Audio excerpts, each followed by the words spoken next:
On a hill overlooking the Hocking River Valley in southeastern Ohio stands a vast Victorian Gothic edifice of red brick.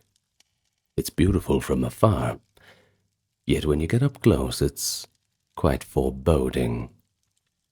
This was the site of Athens Lunatic Asylum. It was an institution whose very halls witnessed some of the darkest chapters in the history of mental health care. Like many other asylums at the time, it was opened with high hopes and great fanfare in 1874, a beacon of enlightened treatment, but it would gain infamy for the horrors that unfolded within. Let's take an early example. One early patient, a 14-year-old girl, was brought here by her desperate family. They didn't know what to do. She was suffering from epilepsy. And, well, a sign of the times, her parents believed that this was demonic possession. But in those early days, the asylum's elegant parlors and landscaped gardens masked the anguish of the, quote, insane confined inside. And by the mid-20th century, these same wards would be overcrowded and echo with the aftermath of crude lobotomy surgeries and electroshock treatments, leaving patients in a zombified haze or maybe even worse. By the time the asylum closed in 1993, it had accrued a legacy of suffering so profound, so well known, that tales of ghosts and a mysterious permanent stain, the bodily outline of a patient who died unattended, became local legend. So today, we're talking about the rise and fall of Athens Lunatic Asylum. We'll talk about it in a more third-person tone, I suppose. We'll try to be neutral, even though the topic is quite emotionally charged, as with most of the asylum videos we've done on here. I don't know if you've been following along with the playlist. In any case, just like the others, it's going to be as educational as it is disturbing. A true life tale of progress turned to horror, where fact rivals fiction in shock awe. There's really no need to embellish this story. The facts are frightening enough as it is. Now, before we begin, allow me to welcome you to the channel. If it is your first time here, well, perhaps you'll click that subscribe button, and you'll leave a like and a comment to push it out in the algorithm more, so we can fill YouTube with this kind of historical investigation, fight that brain rot a little bit. Now, that's something we can all get behind. Also, this video will be uninterrupted from start to finish for your enjoyment. No ads cutting in to ruin the experience.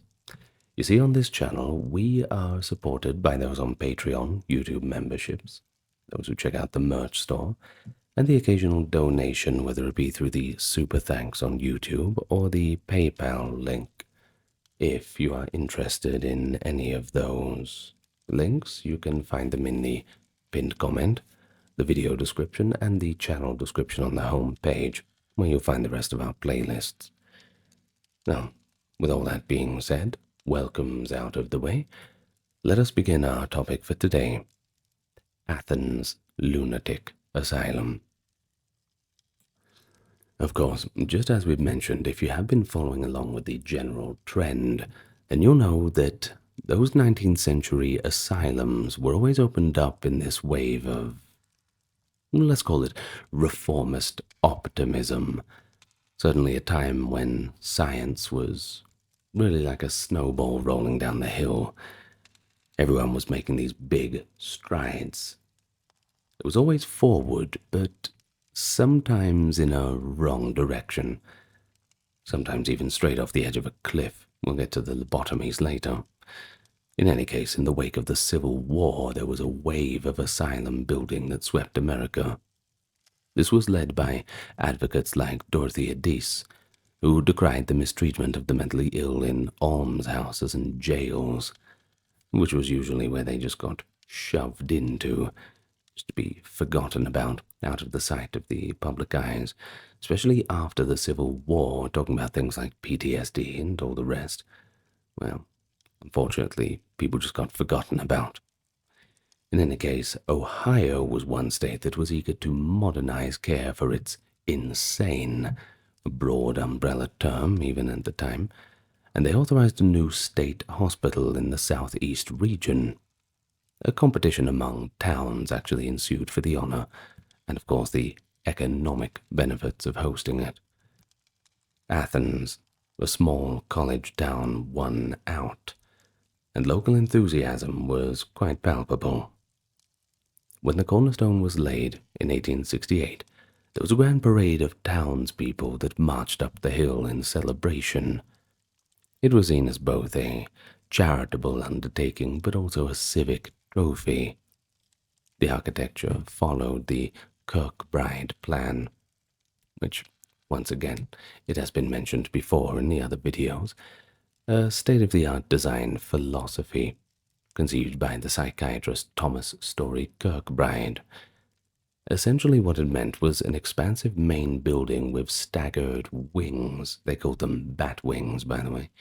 High ceilings, large windows to flood corridors with sunlight and fresh air, and certainly an improvement on the older conditions of the prisons and whatnot, and indeed the other hospitals.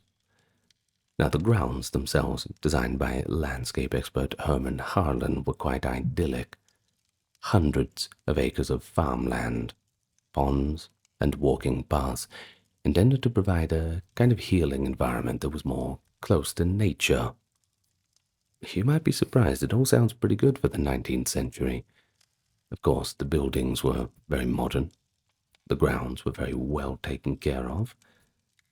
I don't think we can say that they weren't ahead of the curve in terms of architecture and all the rest.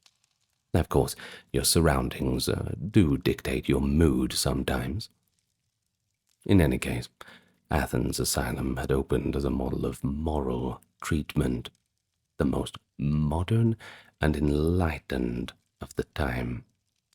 Patients would recover through compassionate care, routine work, and restorative surroundings, rather than in chains at the bottom of dungeons. And in its early years, the asylum genuinely strove to fulfill these humane ideals.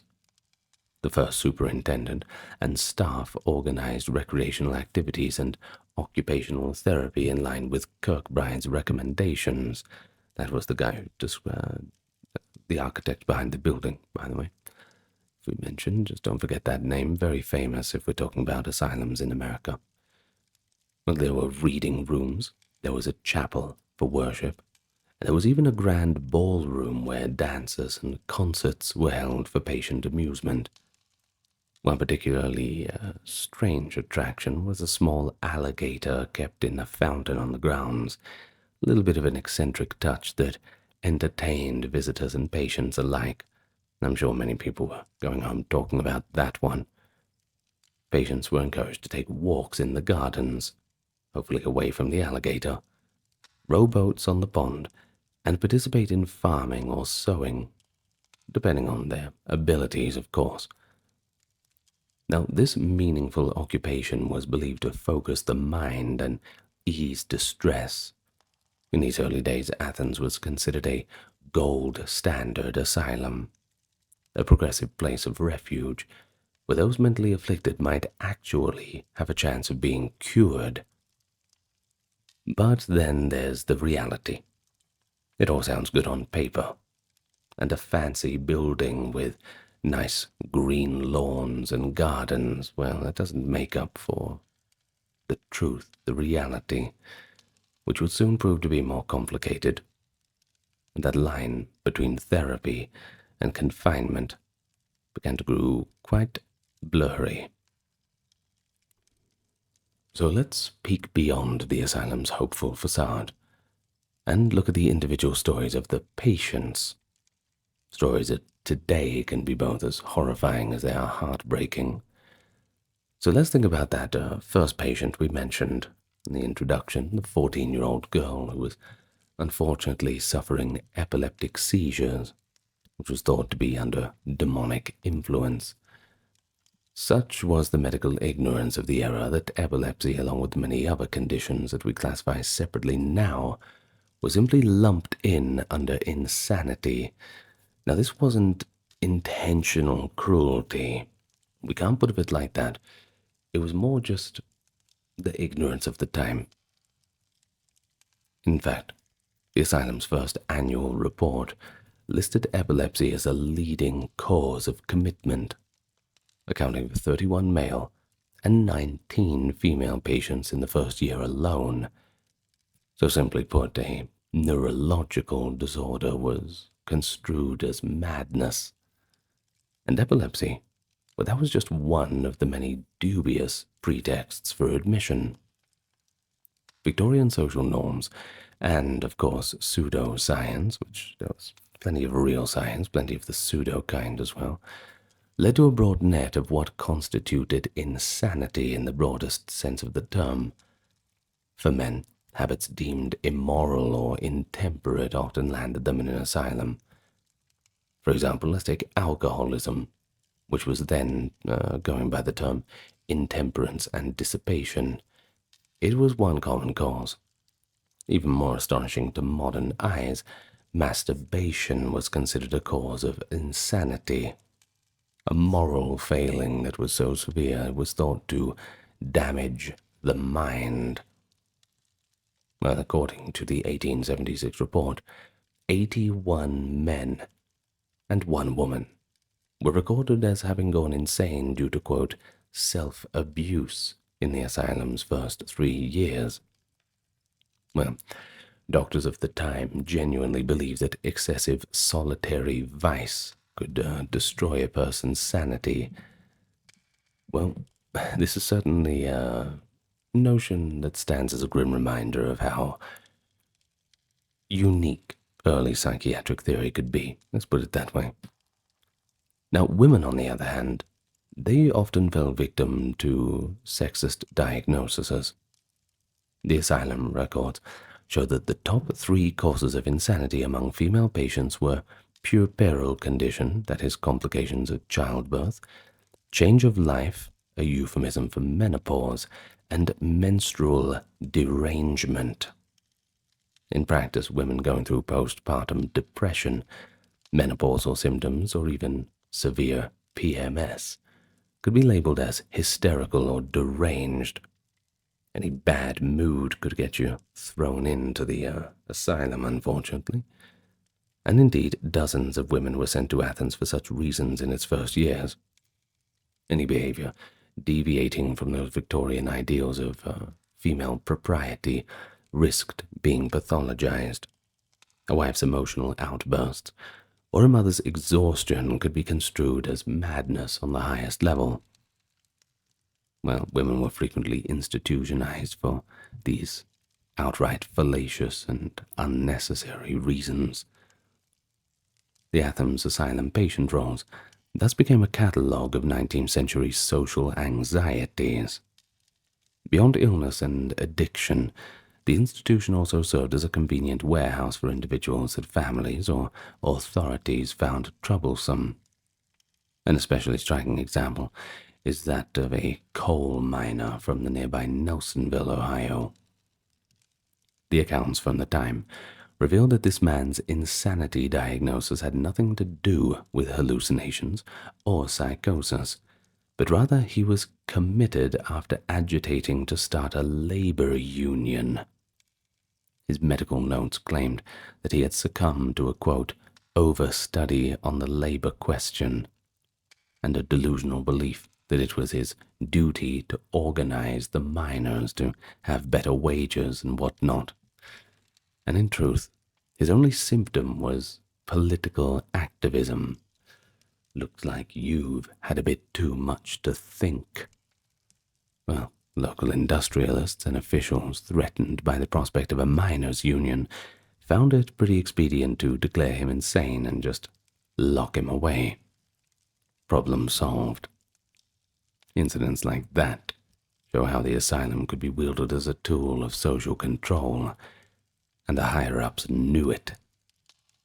When the power to define sanity lay in the hands of the establishment, anyone could lose their freedom simply for defying social order, being on somebody's wrong side. The carved inscription left by one desperate patient, quote, "I was never crazy," is etched onto a windowsill. Now that's a testimony that not everyone held at Athens truly belonged there. Bad luck. In any case, not all who entered Athens were victims of misdiagnosis or malice, of course. The asylum also housed many who did genuinely suffer from severe mental illnesses or neurological damage that families simply could not manage or tolerate. And among them, of course, were Civil War veterans afflicted with what we would now recognize as PTSD. Decades before terms like shell shock or even the more modern PTSD existed, these veterans were described as incurably melancholic or disturbed by wartime sights and sounds replaying in their minds. Athens became the final home for dozens of former soldiers. At least 68 Civil War veterans are buried in its cemetery, alongside veterans of other 19th century conflicts. They arrived as broken men, haunted by a war in an era where little understanding or treatment for their condition existed. Similarly, some children and adolescents found themselves in the asylum. Records indicate that unruly or developmentally disabled youths were occasionally sent to Athens by overwhelmed parents. A child who today might be diagnosed with severe ADHD or autism could in 1875 be labeled a lunatic if their behavior strayed a little bit too far from the norm or their parents' rules and tolerance, perhaps. In one extreme case, mothers of large families sometimes checked themselves into the asylum for a brief respite. Life in the 19th century could be grueling, and a few overstressed mothers apparently feigned nervous exhaustion to receive just a few weeks of rest and meals behind the asylum's secure walls. Ironically, for a few people, they viewed the asylum as a sanctuary, a controlled environment where they could recover from the strains of normal life.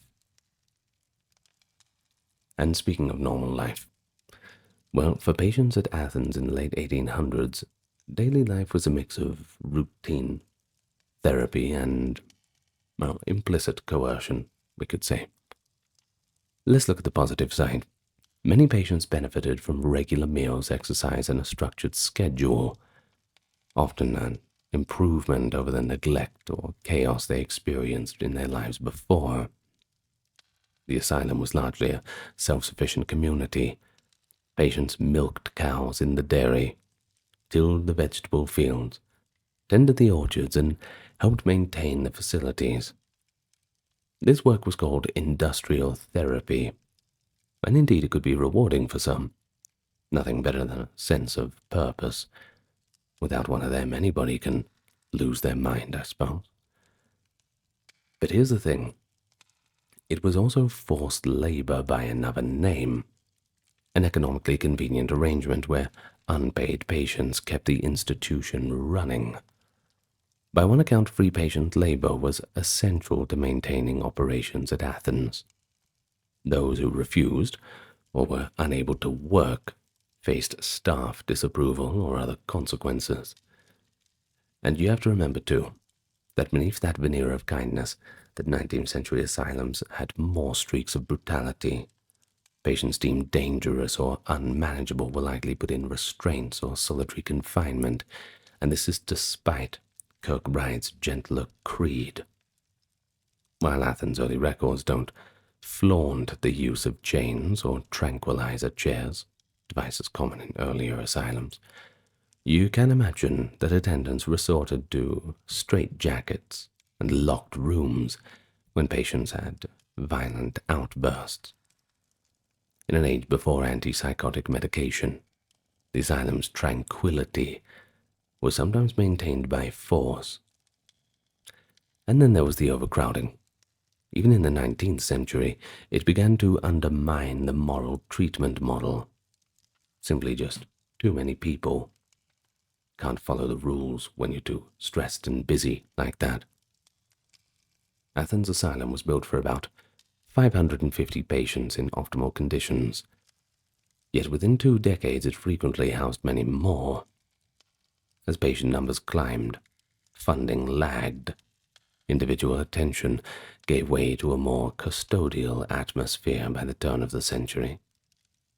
The stage was being set for the asylum's decline, from an enlightened hospital to a custodial warehouse. Entering the 20th century, Athens Lunatic Asylum, by then which was actually renamed Athens State Hospital, reflected a broader shift in psychiatry. The initial optimism that every patient could be rehabilitated had faded away. It was just not realistic, at least not with the technology of the time. In 1903, Ohio formally transitioned Athens to a custodial care model, effectively acknowledging that many inmates would just never be cured and would rather just have long-term housing rather than active treatment. The point now was just to keep them out of the community and try to provide some kind of dignity. This philosophical shift coincided with a steep rise in patient population too. The state steadily funneled more people into its asylums, including Athens, but they did not provide the proportional resources. You can see how this is becoming a problem. Overcrowding became chronic. By the 30s and 40s, Athens was strained well beyond its capacity. The grand Kirkbride-designed building, designed with its private rooms and airy halls to make the patients feel at home, had been now subdivided and crammed with beds in every available space. Day rooms and sun porches were converted to dormitories. A facility intended for roughly 500 was teeming with over 1,500 patients at mid-century, and by the 50s, the census ballooned to around 1,800 on any given day.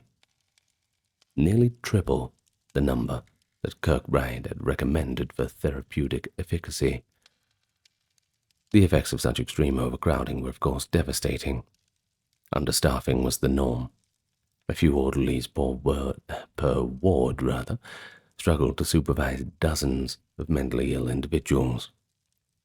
As for privacy, well, there was none of that.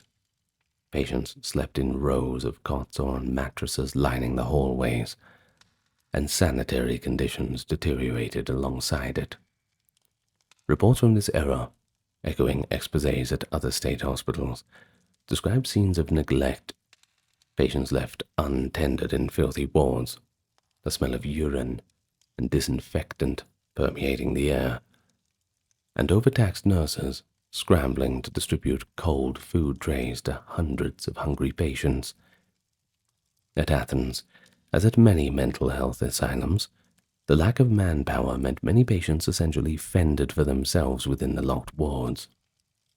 Those who could not maintain basic hygiene, or who acted out, often ended up naked or wearing soiled clothing, shut away in isolated rooms. Contemporary reformers who visited similar Ohio institutions in the 40s were horrified. Life magazine's famous 1946 Bedlam exposé, though focusing on other hospitals, could well have described Athens.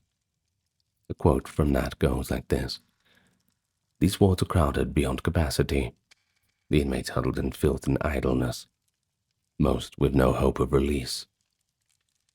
The Athens hospital's own superintendent lamented the lack of resources and staffing to the state legislature, warning that treatment was becoming impossible amid such congestion of the wards, as documented in annual reports of the 40s. And in truth, Athens had become less a place of healing and more of just a human warehouse, where the goal was simply to keep the disturbed quiet, away from polite society. One indicator of the decline in care was the asylum cemetery. In the early years, families often reclaimed the bodies of deceased patients for burial at home. But as decades passed, more and more unclaimed patients were interred on the asylum grounds. Eventually, Athens maintained 3 graveyards for its dead. A total of 1,930 people were buried over the asylum's lifetime. Up through the early 1940s, these graves were marked with only a small stone bearing a number. That's right, just a number. No dates, no names. It would be patient number 550 or number 1110, laid to rest anonymously. Their identity only recorded in a ledger, but you had to go into the asylum walls to get that. This practice, while partly a bureaucratic expedient, symbolized how the inmates of the asylum kind of ceased to be seen as individuals. They were numbered in life on hospital registers and numbered in death beneath their graves. Not until 1943 did Ohio change policy to require names on new cemetery markers. And by then, literally hundreds of numbered graves already dotted the hillside cemetery, a landscape of forgotten souls. Now that's sad. In any case, that story's not quite over, because in recent years, local volunteers have labored to match names to numbers and replace the old stones, trying to restore some post-mortem dignity to those who perished in custody. It's a nice thought, I suppose. A little late, but, well, it's better than nothing. But in the mid-20th century, amid the daily rush of overcrowding, such compassion was scarce.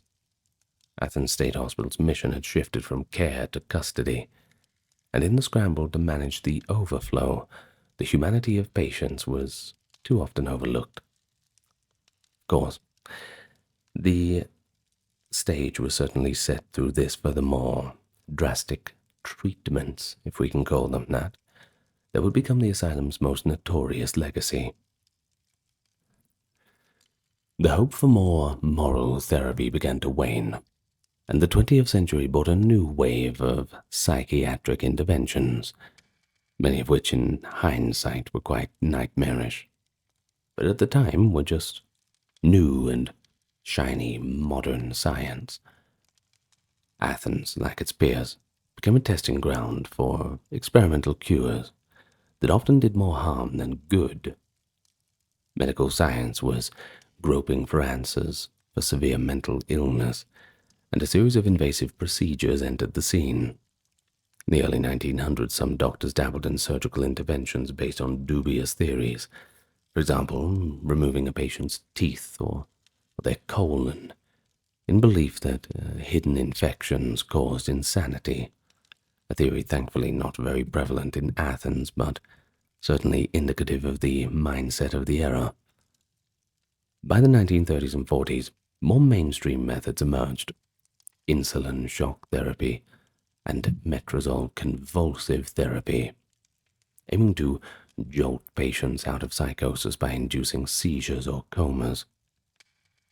Such treatments were embraced at state hospitals across the country. At Athens, insulin coma therapy was likely administered to schizophrenic patients.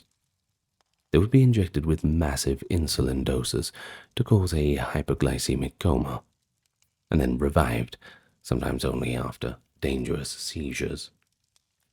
Of course, the outcomes were mixed at best, but the practice continued for years, despite the obvious risk and trauma to the patients.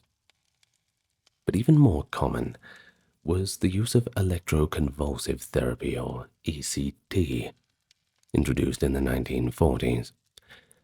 In the asylum's later records and recollections of staff, there are accounts of the so-called shock shop.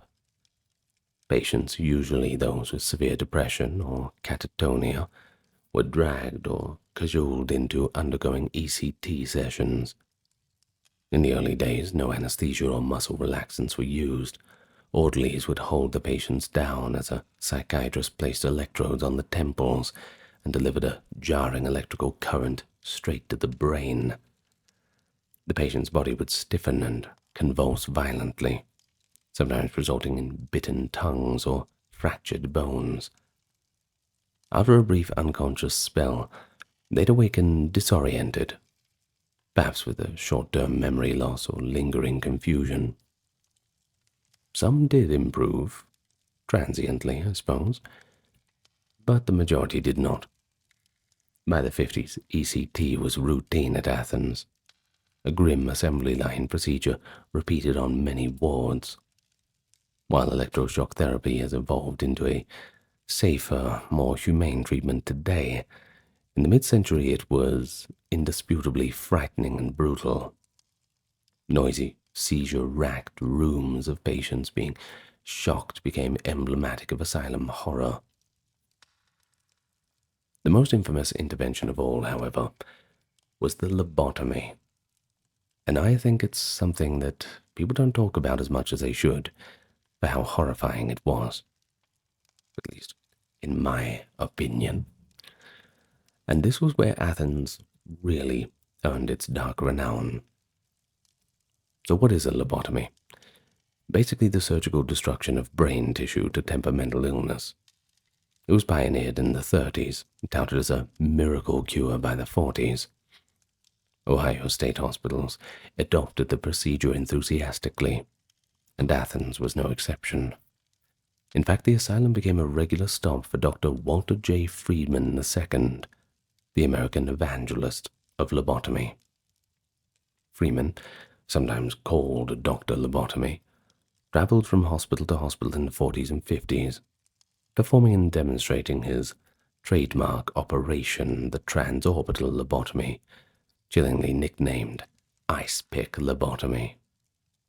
Each summer in the 50s, Freeman would arrive in Athens for an intensive bout of surgeries, using an instrument akin to an ice pick, though it's technically called an orbitoclast.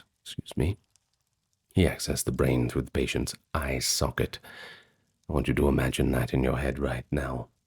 Ice pick straight through the eye socket. Oof. Very grim. Well, often working with assembly line efficiency and minimal sterility, Freeman would insert the sharp instrument above the eyeball, hammer it through the thin orbital bone, and sweep it back and forth to sever connections in the frontal lobe. Remarkably, this could be done in only a few minutes per patient. Eyewitness accounts and hospital logs from Athens indicate that Friedman sometimes performed more than 20 lobotomies in a single day. Nurses would line up sedated patients, often using just electroshock as anesthesia, and Freeman went down the row with his tools. Over the course of the 50s, he personally performed hundreds of lobotomies at Athens. By one tally, over 200 of them. The results of these lobotomies were as tragic as they were grotesque. Roughly 2 to 5% of patients died from the operations, some from brain hemorrhage, some from post-operative seizures or infections. And those who did survive weren't much better off. They were left often with permanent impairments. Their personalities frequently changed dramatically. Many became lethargic, childlike, or emotionally blunted. Some could no longer care for themselves, trading one form of disability, mental anguish, for another, brain damage. Yet in the optimistic or oblivious view of asylum doctors at the time, lobotomy was a success if it rendered an agitated patient docile. Indeed, hospital officials touted that many lobotomized patients were therefore cured enough to be discharged back to their families. Of course, this so-called cure often meant the person could do little more than sit quietly at home, their former self effectively erased. By the late 50s, reports of lobotomy's horrors and the introduction of the first psychiatric drugs finally halted the frenzy. In 1955, the tranquilizer thorazine was introduced at Athens and had a dramatic calming effect on patients without having to resort to surgery. Lobotomies began to taper off, ending by the 60s, but not before scores of Athens patients were left with scars, visible and invisible. But it's essential to recognize, too, that such treatments, as cruel as they seem in hindsight, were often undertaken by doctors who really believed that they were just helping. The staff at Athens Asylum operated under the medical standards of the day, and we can't really judge them by a modern lens. Of course, we can look back and shake our heads at the whole thing, but we can't really say that they were villains. Hydrotherapy, electric shock, and lobotomy, they were all accepted practices taught in psychiatric training mid-century. However, for the patient victims, this distinction offered little comfort. In their experience, the asylum, once intended as a place of refuge, became their place of torment. One can find stories in the annals of Athens of patients who pleaded not to be subjected to another icy bath or another round of shocks. Some physically resisted lobotomy and had to be wrestled down. Others went meekly, having been convinced or perhaps coerced that this was the only path for them to get well or maybe get out. I suppose it's one of the grimmest things about this asylum's history, when that cure becomes as terrifying as the illness, or even more terrifying. Of course, amid all the routine horrors, there are a few more extraordinary incidents at Athens that have seared themselves into the local memory. Incidents that highlight the human cost of the asylum's decline.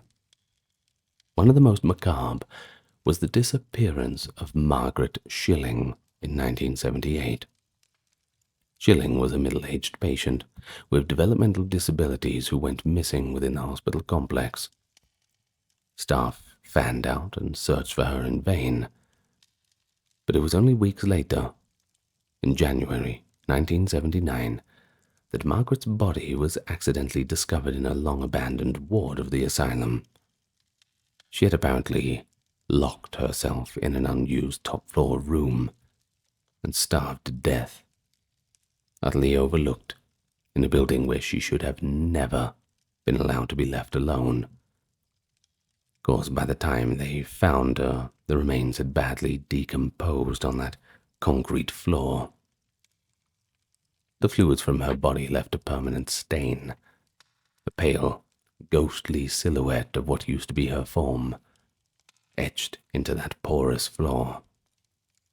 Despite repeated attempts to scrub it or bleach it out, the stain of Margaret Schilling's body stubbornly remained, and it can still be seen to this very day. Well, that's a chilling imprint of a forgotten patient's death, that's for sure. Fueling decades of, I suppose we can say it's a morbid fascination. Visitors speak in hushed tones of seeing Margaret's ghost wandering the empty halls, or hearing unexplained noises near the room where she died.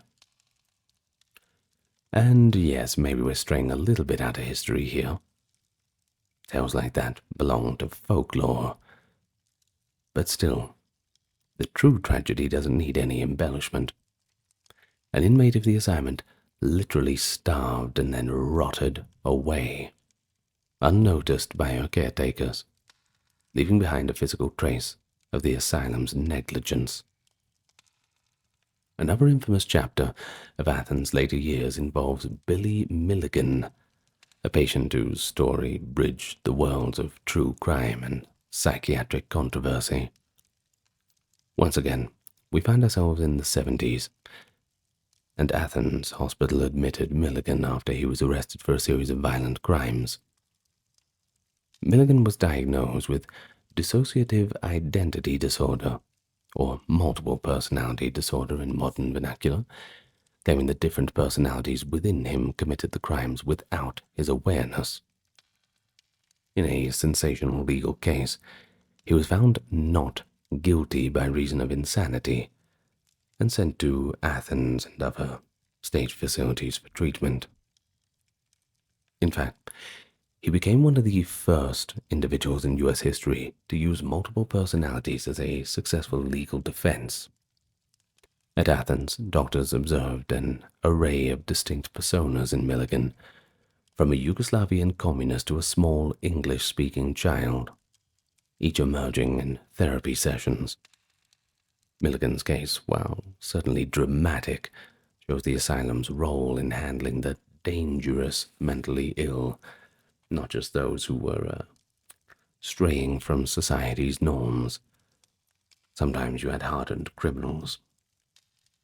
In any case, by the 70s, Athens was not only caring for the chronically insane, but housing criminal offenders deemed too ill for prison, and that of course puts an extra layer of pressure on the staff.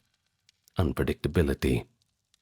As for the public, they were both riveted and alarmed by Milligan's story, which raised questions about the boundary between madness and malice. For the hospital staff, managing such a high-profile, unpredictable patient was yet another formidable challenge, in an era when the institution was struggling to reinvent itself. If these later episodes proved to be lurid in the headlines, countless quieter tragedies unfolded at Athens through the years too. Patients died by taking their own lives, unable to bear confinement. Others succumbed to ordinary diseases made lethal by crowded living and stress. There were incidents too of patient-on-patient violence, fights in the dormitories. A few people even got murdered. During the Second World War, understaffing was so dire that some wards were reportedly supervised by conscientious objectors serving as orderlies. Lacking training, they sometimes lost control of the more volatile situations. The accumulated suffering behind the asylum's walls gave rise, after its closure, to a persistent lore of hauntings. For decades now, Ohio University students and town residents have swapped stories of eerie encounters at the old asylum, now renamed the Ridges, by the way. Shadowy figures are said to appear in empty halls, screams echo at night, and cold spots mark the locations of past anguish. Ghost hunters have frequently trespassed into the derelict wings, hoping to capture evidence of the paranormal. Athens attained such a reputation in 2000. The British Society for Psychical Research labeled it the 13th most haunted place on Earth. A television special once featured the Ridges as one of the scariest places on Earth, too. I don't know if you remember that show. Remember the guy's voice? Scariest places on Earth. Well, I remember the show. We're talking 15 years ago, something like that. Well, while academic historians may not endorse these ghostly legends, they certainly acknowledge the mythos of haunting as, well, as just another part of the asylum's legacy. A cultural acknowledgement that a great deal of pain and emotion certainly saturated those buildings, and it left an imprint that people can still sense. I don't know if I believe in it all, but there's got to be something to it, right? A place like that, well, like a bad smell, things tend to linger around a little while. In any case, ultimately, as the legend and reality blend, one incontrovertible fact remains, and that is that Athens Lunatic Asylum left behind thousands of shattered lives and sad stories. The physical reminders, the numbered graves, the scratched messages in the sandstone windowsills, the fading medical logs detailing one cure after another, all speak to an era of immense suffering and sincere, if misguided, efforts to relieve it. The horror of Athens is not a singular event, but the cumulative weight of everyday cruelty. The quiet terror of a patient awakening confused from electroshock, the loneliness of an elderly schizophrenic wandering the halls among hundreds, yet completely alone. the despair of that sane person trapped, pleading for someone to believe that they don't belong there. Those are the true ghosts that haunt Athens Asylum's legacy.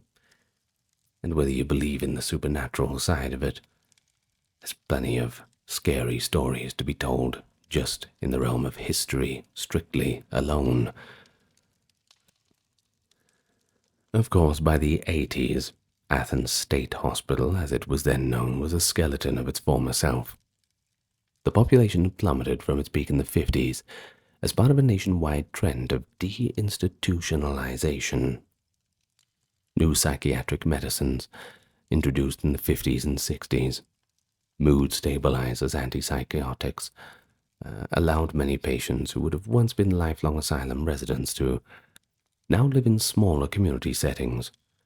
Well, the lucky ones even got to live at home with a bit of support and probably the occasional checkup. Moreover, shifting social attitudes and legal standards made involuntary commitment more restrictive. No longer could someone be easily locked away for hysteria or minor eccentricities. Lawsuits and federal reforms in the 70s demanded better conditions and affirmed patients' rights.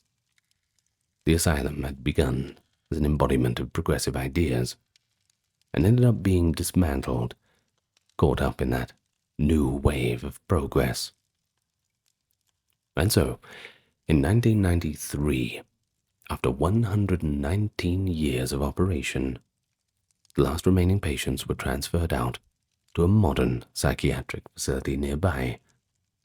The once overcrowded wards were now empty, paint peeling from the walls, wheelchairs sitting idly in dusty corners. For a brief time, there was talk of demolishing the historic asylum buildings. They were seen as outdated, or even shameful monuments of a bygone era. But don't worry, there was a fortunate twist. Ohio University acquired the property and recognized its architectural and historical value.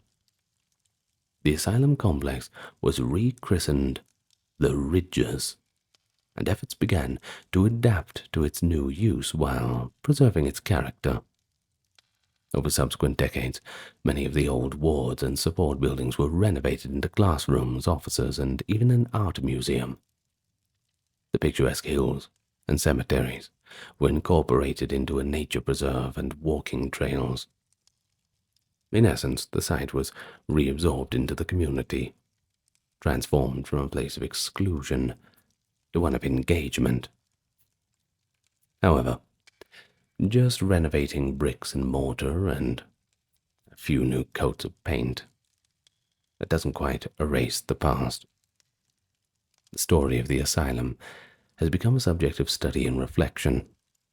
Just another cautionary tale in the history of medicine and public policy. I suppose on the path to progress, a few people get the short end of the stick. Scholars have referred to Athens as a healing landscape with a stained legacy, and that phrase captures the duality well. The asylum was founded on lofty principle, yet its legacy is indelibly stained by suffering and error. And when teaching about Athens, educators often emphasize how it encapsulates the trajectory of institutional psychiatry.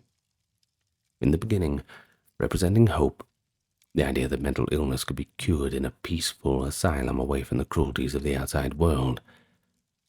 But over time, due to underfunding, crowding, and the limitations of medical knowledge, it all fell apart. It devolved into something ironically resembling what it had aimed to replace: a bedlam, a place of misery and fear that people whispered about in dread. And so today, the memory of Athens Lunatic Asylum, it challenges us to consider how society cares for its most vulnerable members. The horrors that occurred there were largely a product of ignorance and indifference. Perhaps there were a few bad actors, but for the most part it wasn't intentional evil. But that reminds us that good intentions are not enough without resources, understanding, and oversight. Each generation has its blind spots. I'm sure if we look back on our own generation, we'll find plenty of things in 100 years' time that certainly seem to be quite out of the ordinary. In the 19th century, it was rampant misdiagnoses and quack cures. In the mid-20th century, it was overconfidence in radical medical procedures. Of course, you have to hope that in the 21st century we've learned from these mistakes, committing to treat the mentally ill with both compassion and humility, and to balance safety and dignity. But with each generation that comes around, everyone thinks they're at the pinnacle of science. Everyone thinks they're doing the right things. We only know in hindsight, I suppose. The Athens Asylum cemeteries, with the new markers now bearing the real names instead of numbers, they're the real witnesses, urging us to remember those who lived and died, not as statistics, but human beings with very human stories. So how to sum it all up? Well, the tale of Athens is at once deeply disturbing, but also instructive. The early years showed what care could be at its best, at least for the time. Humane and as forward-thinking as they could get in the 19th century.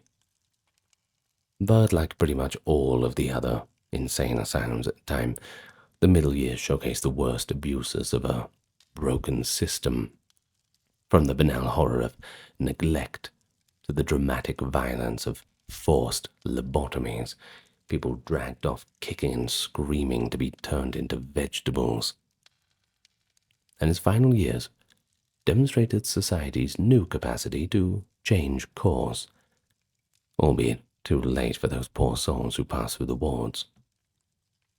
Even now, long after the last patient left, the honest horrors of Athens have not faded from the public imagination, and that magnificent building still looms over Athens, Ohio, eerie and beautiful.